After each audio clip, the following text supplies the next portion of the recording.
Okay, hi everyone. Welcome again to AuthorStory. I'm Alexander Lim, your host. For this episode, we're talking to Anindita Siswanto Thayf, the author of Daughters of Papua. So Anin, welcome to AuthorStory. It's good to have you with us. Thank you, Alex. For the benefit of our listeners, English isn't Anin's first language, so kindly take that into account when listening to our interview. In other words, let's be patient with our guest this episode. Okay, so Anin, to start things off, why don't you tell us a little something about yourself and the book? What's your story? Okay. Well, first, I'd like to thank you very much for this interview and for spotlighting my novel, Daughters of Papua. Okay, you're welcome. I am from Indonesia, an archipelago south of Malaysia, Singapore, and Thailand. And I was born in a multi-ethnic family, but I was raised on the island of Sulawesi. Oh, Sulawesi, okay. Yeah. And as a child, I always loved to read, so of course I grew up wanting to write. Okay. So, okay. Please go ahead. Please go ahead. Okay, and I began to write short stories when I was in the junior high school, and later I became a freelance writer at an online media publication. I've also written for a national tabloid before I had a job with a local magazine. Okay. But now I am a full-time writer who lives in Yogyakarta. Ah, Yogyakarta. Okay, that's near the Borobudur Temple, right? Am I correct? No. Okay. No. No, it's not. Okay, my mistake. No. Yogyakarta in Magelang. Oh, okay, a different one. Okay, all right, I got that. Well, all right, I got that. So, I'm just curious. You mentioned you come from a multi-ethnic family. Yes. What is this? I mean, was it like your mother's Muslim, your father's Christian, something like that? Oh, no. As you know that Indonesia has more than 300 ethnic groups. Yes. And my mother, she's from the Java Island. Okay. And my father from Sulawesi Island. Ah. That's a different ethnic group. I see. Okay. All right, I got that. Okay. So, multi-ethnic. Okay, fine. So, Anin, if I may ask, was there a pivotal event or time that made you think, I'm going to become a writer? In other words, what made you decide to start writing? I got that you started writing in junior high school, but what really made you serious about writing? Well, the Japanese folklores my mother told me at bedtime when I was a child, and the fairy tale and fable books my father read to me at an early age introduced me to the world that I would never known. And these stories made me fall in love with words, and then challenged me to write my own story. Okay, but so when did you start writing seriously? I mean, when did you become a serious writer? Well, I think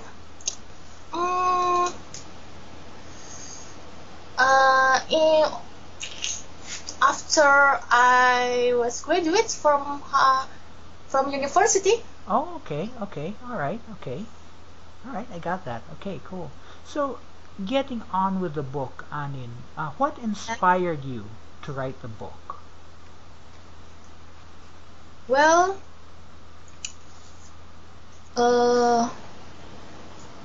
one day I read 2 articles about Papua in a local newspaper. Okay. And those articles caught my attention. One article described Papua as one of the beautiful places in Indonesia, and the other reported on the Papuan nightmares caused by Freeport, an American gold mining company that had leased the land. Okay. And the article sparked my awareness and tugged at my conscience, so I started to write about the plight of Papua. Okay. All right. So the book came about from there. It all started from there. The idea started from there. Right. Okay. So the book, Daughters of Papua, it deals with the plight, the situation of Papuan women, correct? Yeah, you're correct. Okay. Oh, other than the situation with the American Mining Company, was there anything else that led you to write about this subject? I beg your pardon? What led you to write about the subject? I mean, about the plight of Papuan women. The first reason is I am a woman, Okay. and when I read those articles, I think it was just like I knew what the other story of the Papua. Okay. Some people knew Papua as a beautiful land, but in the reality, it also has another face, Okay. a dark one. Okay. So I feel that if if I knew something that happened and I didn't tell everyone, it feels that like it doesn't right, you know. Mm-hmm. So I think that had to write about those issues, and I learned so much about Papua. I read a lot of you know books about Papua, about and I talk the important that I talk to the native Papuan people, and they say yes, that is happen in their island. Okay. So, what, in your opinion, are some of the more pressing issues presently going on in Papua? Well, now there are some issues Yes. in Papua, but the most important is about the main cause, and it is the gold mining company, Freeport. Okay. You know? And go ahead. okay. Yes, please go ahead. And I think that the Freeport was it is safe to say that Freeport is the heart of massive changes in Papua. You know, this foreign company introduced capitalism to the region, and one of the effects was modernization. As a Freeport materialized, the traditional face of Papua turned modern. Okay. The company built infrastructures to support its operations, and along with it, introduced the new lifestyles that emphasize a materialistic existence. Okay. So, go ahead, please. Yeah, and that makes Papua change. Okay, so you mentioned that the presence of the company makes Papua change. In what way is that bad, or in what way do you think is that wrong? I think if it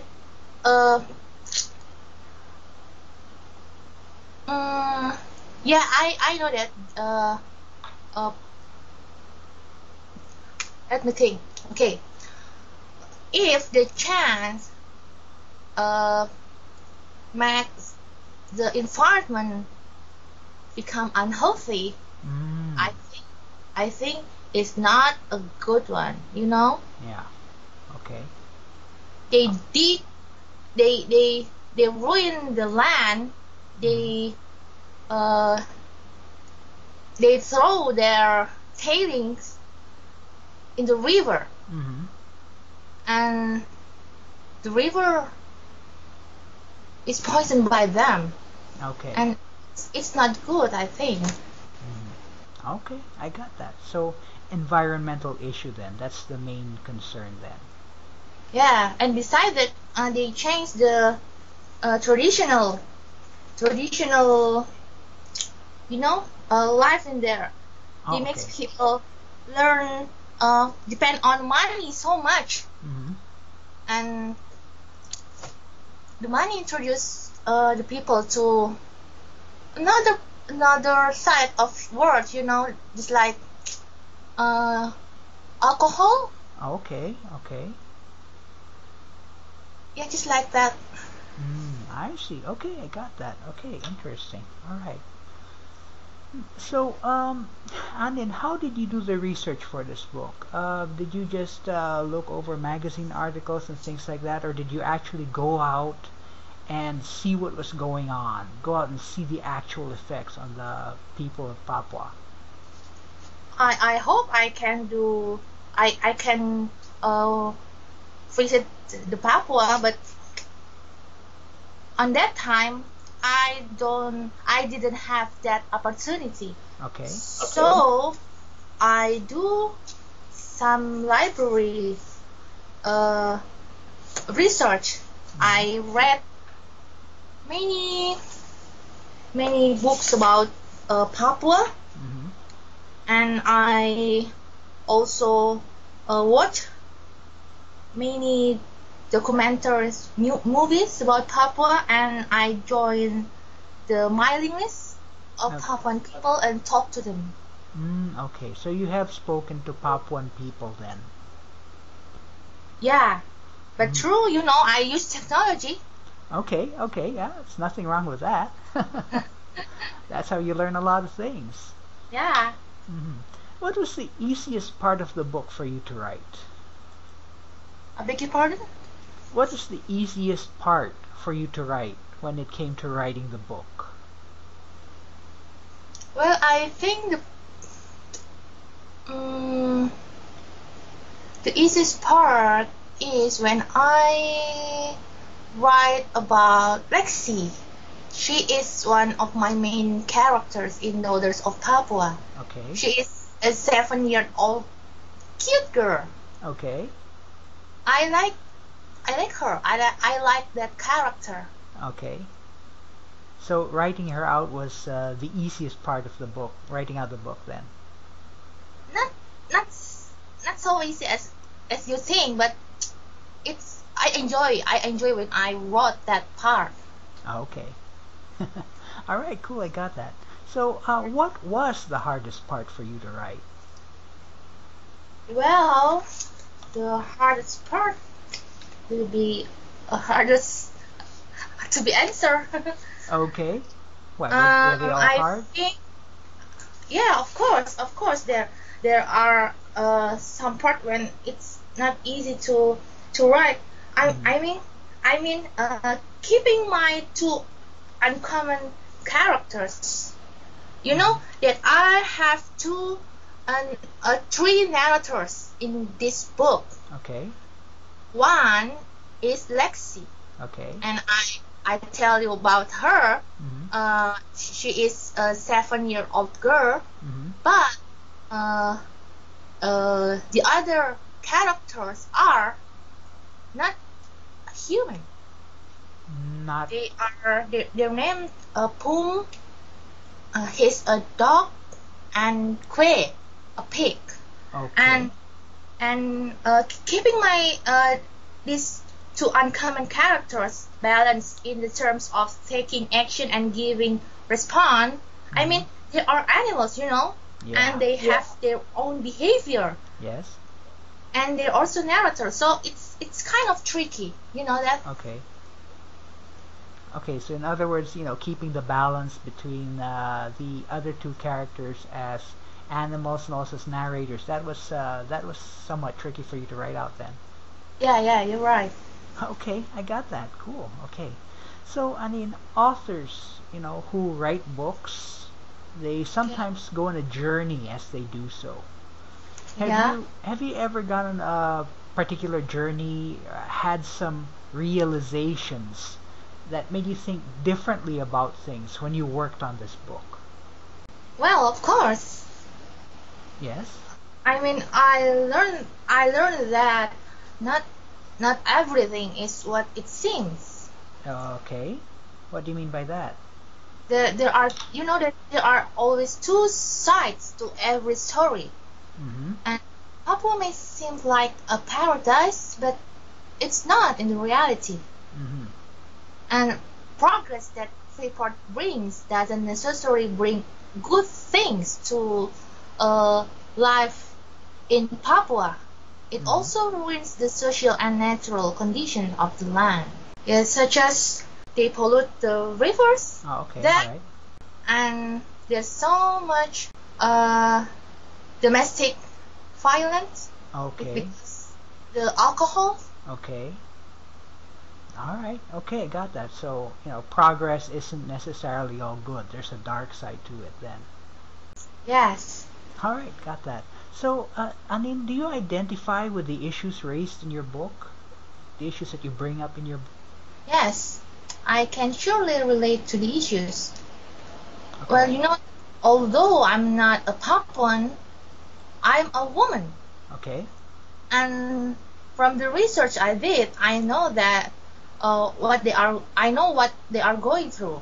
Mm. Oh, Like like what in particular hits home with you? What in particular is something that, it's really... it's like domestic violence, you know? Okay, domestic violence, okay. All right, yes. Well, I suppose that is a big concern. Yeah. Okay. All right. So, Anin, and let's talk a little bit outside your book. What, in your opinion, is great about having your book, your work translated and published? Well, it was just like a dream come true, you know? Mm-hmm. After all, it's every writer's dream to be published and read worldwide. Mm-hmm. I feel a great sense of accomplishment. Mm-hmm. I mean that uh, my work is out there, Okay. available to readers and drawing the world's attention to the injustice the Papuan people and land are subjected to. Okay, fantastic. So, Anin, in your opinion, what is the value of the book to the world? What impact, what effect do you think it would have if everyone read it? I hope that the elders of Papua will raise a consciousness Mm. and awareness regarding humanity, Mm-hmm. dignity, and self-worth for all, but especially for women. Okay, I all right. believe I believe that those who want to change can transform themselves, and this includes the people of Papua. All right, okay, got that. Cool. So let's project, say 1,000 years from now. Someone picks up your book and reads it. How do you think that person will react to it? I mean, if they read it, how do you think that person would react? I hope they when they read my novels 1,000 years from now, Yeah. they they'll can they will be, they'll understand about what happened at my time. Mm-hmm. Okay, I got that. Cool. So, are there any other stories or topics that you may want to explore as an author in the future? Well, you know that I love history, Okay. and well, uh, because it links me to a past I didn't know before, but it's so important to have the knowledge. And another topic I want to explore is philosophy. Philosophy. Considered the mother of all science, I believe that philosophy will provide us with the key pieces of life's puzzle. Okay. Are you working on any projects related to this right now? Yes, I am. Okay, good. So there's another book coming then. Well, yes. All right. Looking forward to that. Looking forward to that. Yeah. Thank you. Okay. So before we sign off, there are just a few questions I would like to ask of you. that might give our listeners a little more insight into you as a person. Would this be okay? Yes, okay. Okay. So my first question is, what activity do you like the best? Writing, of course. Writing. Okay, fantastic. Okay. So what activity do you like the least?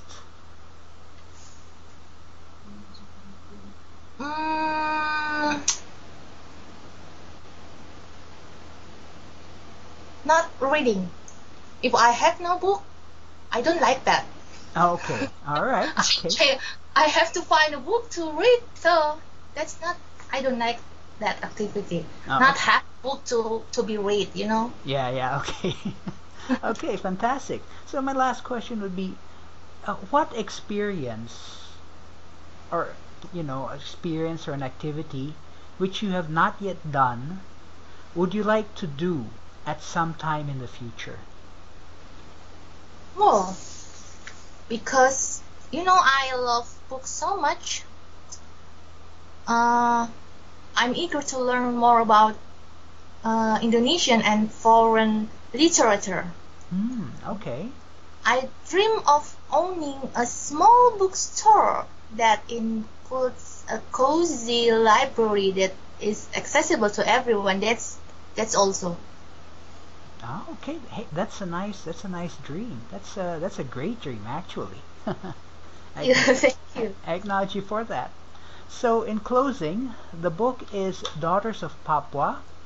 The Yes. author is Anindita Siswanto Thayf, and you can check out the book at dalangpublishing.com.